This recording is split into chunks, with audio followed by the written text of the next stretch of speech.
This is a translation from a recorded talk. So we see that all physical and mental phenomena have similar characteristics. So this body is something which comes, stays for a bit, and then ceases. And all of the feelings that we gain, that come into our hearts, all the happiness, all of the sadness, all emotions, whether they're skillful, unskillful, these are all things that arise, persist, and then disappear. They arise, they stay for a bit, and then they go. And it's always like this. It's always this way. That these things follow the law of anicca, dukkha, and anatta, of change, of unsatisfactoriness, of not self. And so we see that in this world, there are these worldly winds, the 8 worldly Dhammas. So we have gain, and there's also loss. There's praise, and there's blame. There's fame, there's disrepute. There's pleasure, and there's pain. So when the Buddha sat under the Bodhi tree, he sat upon 8 bundles of grass. And what that meant was that he was sitting above these 8 worldly Dhammas. And so all of these that we experience, when we're born into this world, we gain these worldly Dhammas. And so we should contemplate them and see that they abide by these 3 laws, these 3 characteristics of anicca, dukkha, and anatta. So whether that's gain, whether it's loss, whether it's praise, whether it's blame, etc., these all abide by these laws. And this is true for this body which we take to be me. Once we gain it, it starts to deteriorate, and it carries on doing so, steadily losing the energy that it once had, losing its strength until it becomes weak. And in the end, it just falls apart. And this is something that's normal. This is a law of nature, a law of normality. And the nature of the world is to be this way. And this is true for all material substances within this world, that they abide by these laws. They are this nature, their condition is this way. And this is how the body is. It's something that's just a convention that's been brought up. And so we need to try to contemplate and study these things within our own hearts so that we get to know their truth, we get to know the Dhamma. So that we're able to let go of all of the feelings that come up, all of the liking, all of the disliking. And however much we're able to let go, to put these things down, we'll be relieved from suffering to that degree. And so we train ourselves in meditation, and the samadhi is something that's very important, because the mind is something very important. And so we follow this path of sila, samadhi, panya, of virtue, collectedness, and of wisdom. And when we train the mind to be firmly established in samadhi, then all of the external sense impressions, they aren't able to gain entry into the heart. And because the heart is imbued with peace, it's settled and calm. And therefore we should take all of this physicality and mentality and contemplate it so that we see its truth clearly. We see that it really is, there really are things that change constantly. They're stressful, they're not self. They don't have any being, any animal, any self, any other within them. And through perceiving things in this light, the mind becomes empty. If we have an us and a them, if we give rise to these notions, then the mind discriminates, it separates these things out. And so we need to contemplate to see that these things aren't really there. There isn't a me, there isn't a them. And through seeing in this way, the mind will become empty. The mind will attain to the Dhamma through seeing all physicality and mentality as being things that change, as being stressful, as being not self. And so we should teach our minds, and we should practice in order to bring the mind to reach the Dhamma. But before we get there, before we gain that wisdom, we need to have samadhi. And in order to gain samadhi, we need to have virtue. And so we need to build up a lot of goodness to support our practice. We see that the generous acts which we do, the merit that we create, this gives us results right here in the present moment. It gives us happiness. And just like how if we don't eat for a long time, then we feel hungry. But then when we consume some food, then fullness arises right then and there. Or if we're feeling hot and we take a shower, then that coolness arises right then and there. And so merit is the same as this, that when we do it, then we feel an inner joy. And the opposite is true for the unskillful acts, for the harmful acts that we create. This brings the mind to suffering, to sadness. And the mind in this state is in an unskillful state. So we need to come to know both merit and demerit right here in this present moment first. And look at our minds. What are our hearts like right now? And we know whether the mind is imbued with merit or with demerit, whether it's giving rise to liking or disliking. We know that right here in this present moment. And then we come to build goodness in this present moment as well, bringing skillfulness to completion. And in order to bring it to completion, we need to cultivate the mind. And we can come to the monastery to do that, and we can do it at home. And it's important that we practice at home as well. We don't just do it at the monastery, and it's possible for us to practice in our households. And to train the mind so that it can gain this inner peace. Because throughout the space of just one single day, we receive so many sensations, so many sense objects that come into the mind via the eye, via the ears, via the nose, via the tongue, via the body. And these all flow into the heart. And if the mind is devoid of wisdom, then it will chase after all of these, and great chaos will ensue. But we can ask, is it these sense impressions that stir up the mind? Do these make the mind chaotic?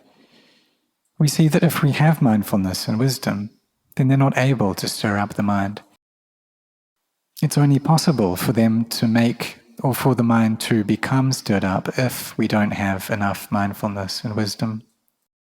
Because the kilesas in the heart coerce us into attaching to these sense impressions. So we need to come to train the mind. We see that one of the sayings of the Buddha is that the well-trained mind brings happiness. So we need to do this, we need to train it. And if we don't train our minds, then who will do it for us? We see that no one else, no one other than ourselves is able to train our own minds. We need to take this, the one who knows, the wisdom within ourselves to train ourselves, to train our minds. Because otherwise the kilesas will always be causing us to suffer, and they'll just do this constantly. So we need to take the one who knows, we need to take this wisdom to train our minds, so that we gain knowledge that's up to speed with all of the sense impressions that we experience, that knows all of the conventions of the world. And we see that everything in this world, the entire world, is just a convention. We think that it's real, but it's not actually that way. So when wisdom comes up, then we'll gain a clear understanding of the teachings, the Dhamma of the Buddha. And for us, right now, we all are people with faith. We have this saddha, this belief. We have a sense of conviction and of inspiration. And we have this faith in the Buddha. And even though we weren't born during the time of the Buddha, or maybe we were, but we just can't remember, we still have this faith in the fully self-awakened Buddha. Have faith that he was born in Lumpini Park, that he attained to the Dhamma in Bodh Gaya, that he taught the Dhamma, or set the wheel of Dhamma in motion in Varanasi, outside of Varanasi at the deer park.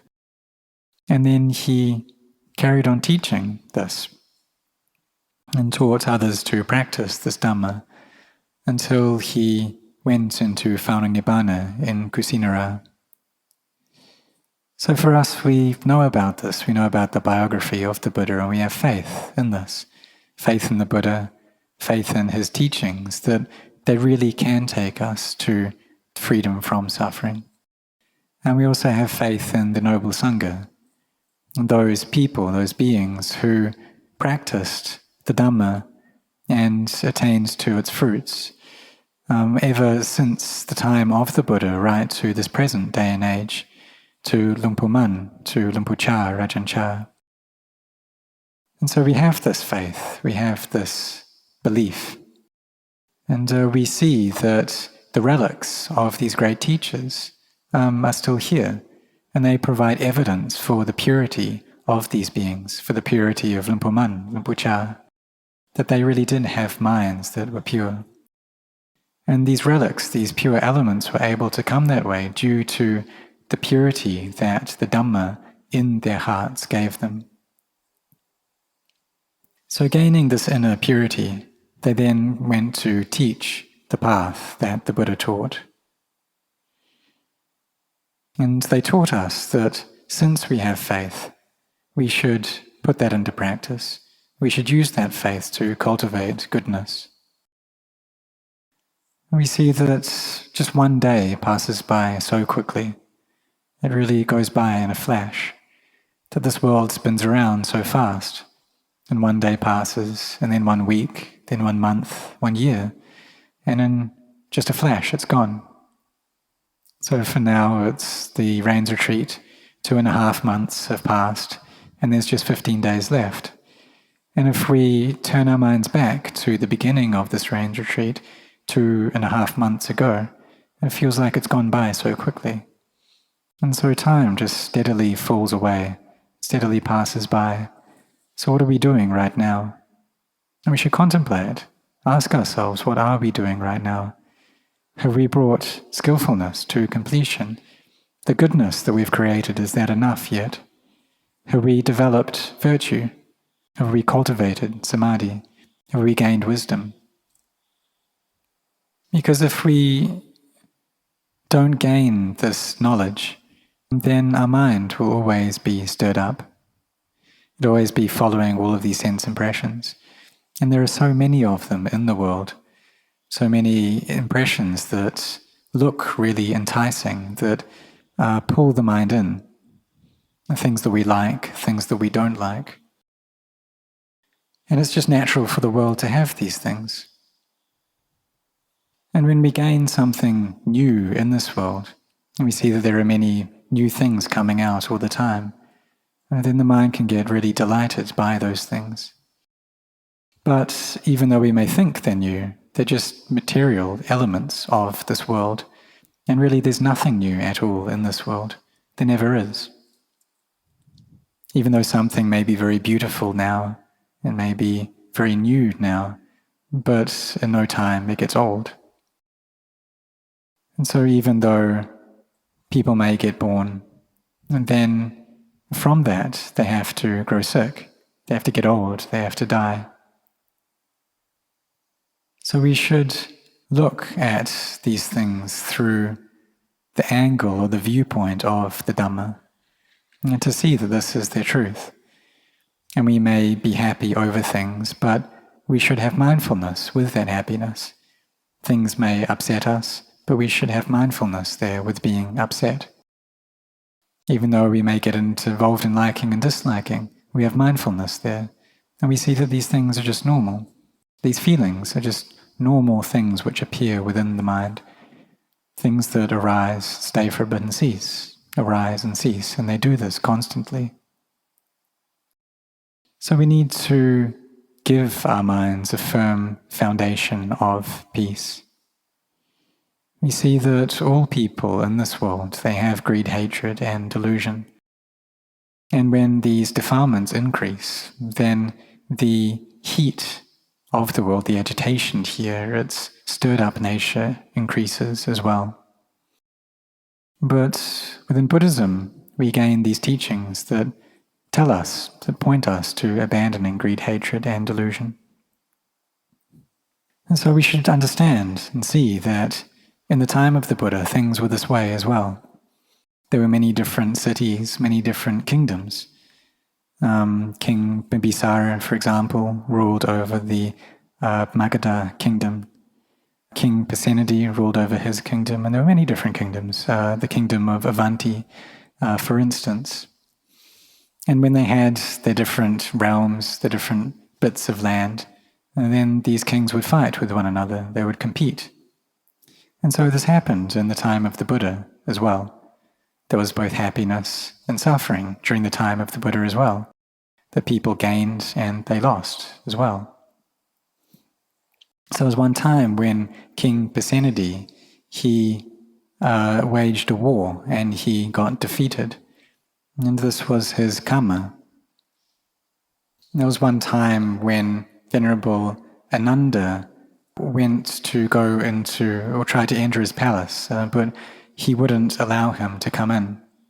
And this was karma that he created.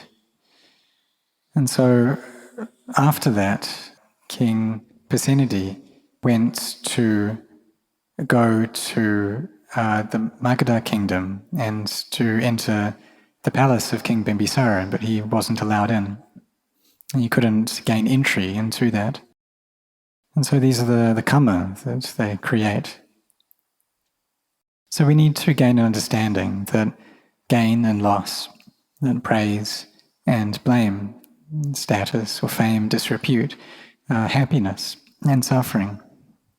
These are the ways of the world, the winds of the world, and we should come to contemplate these worldly dhammas, that they are this way.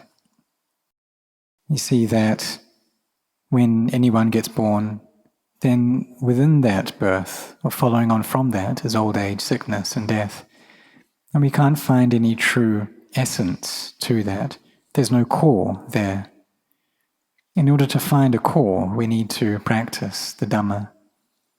And we see that these hearts, they have more value than anything else in the world. That there's nothing within the world that's able to compete with the heart or able to match the goodness of a mind which has goodness to it.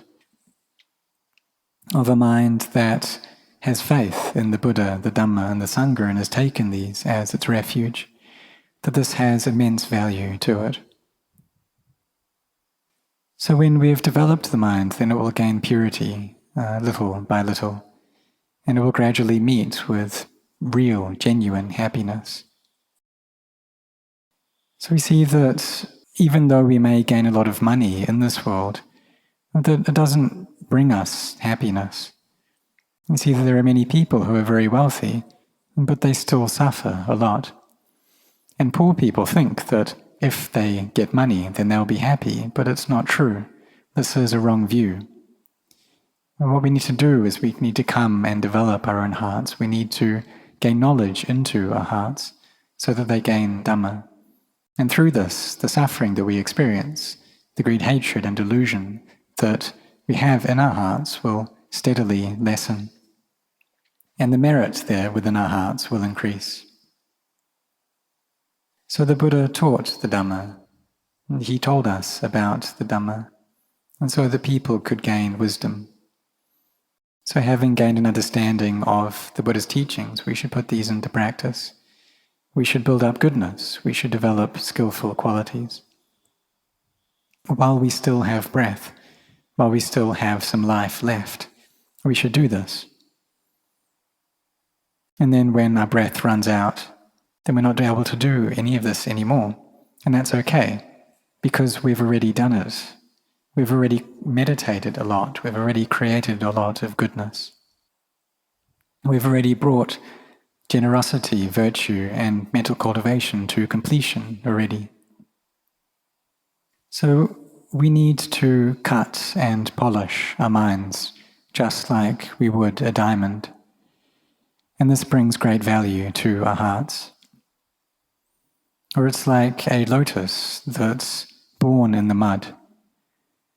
And then it grows and it rises up through the mud and then through the water and then rises above the water, and then it unfurls and it releases a very beautiful fragrance, and it has very beautiful colors to it. So we need to make our minds in this way as well, because these minds are very important. They're very excellent things. They can become noble things.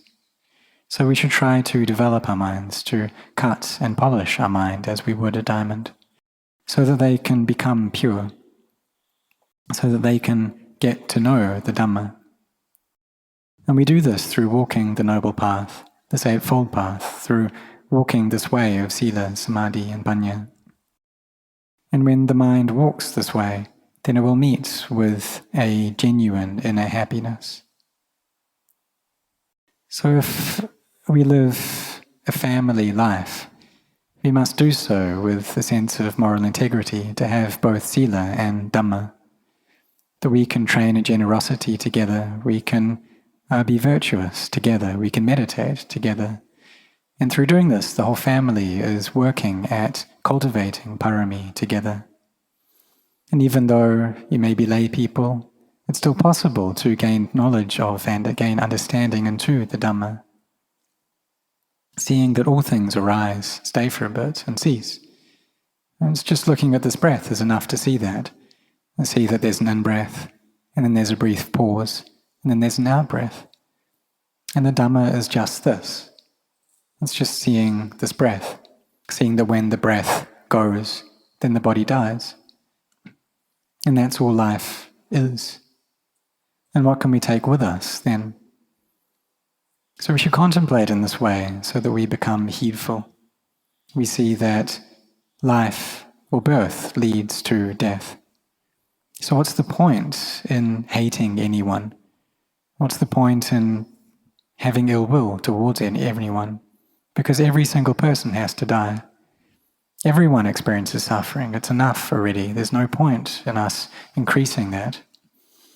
And so through seeing things in this way, then just naturally it brings up kindness and compassion, sympathetic joy and equanimity towards each other. So we should practice this way, so we come to develop our minds, to get to know the Dhamma.